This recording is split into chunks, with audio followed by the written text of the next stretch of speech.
Praise the Lord. ప్రభు పేట అందరికీ శుభాబంధనాలు.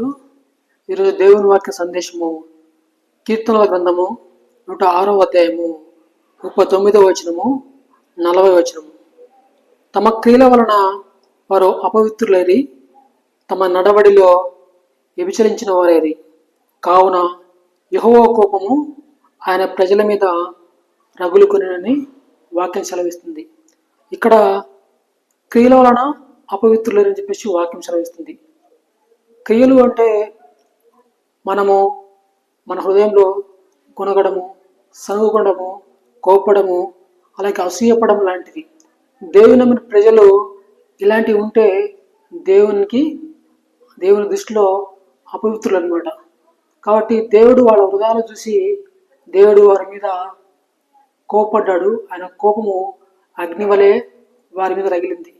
ఈరోజు కూడా మనము మన క్రియలు, మన ఆలోచనలు, మన హృదయంలో వచ్చే తలంపులు దేవుని దృష్టికి పవిత్రంగా ఉంటే మన మీద ఆయన కోపం ఉండదు.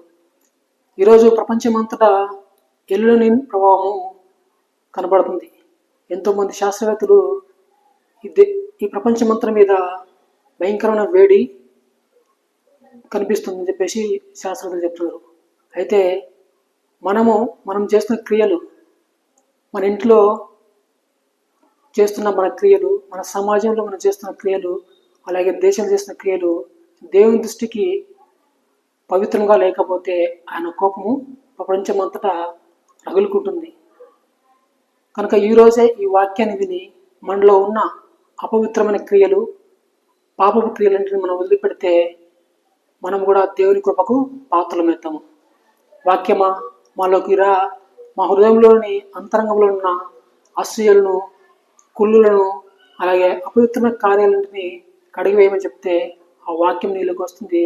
ఒకరోజు నేను పవిత్రంగా మారుస్తుంది. ఆ రోజు నువ్వు దేవుని దృష్టిలో కృప పొందిన అవుతావు. దేవుడి చిన్న వాక్యం తెచ్చిన గాక. ఆమేన్.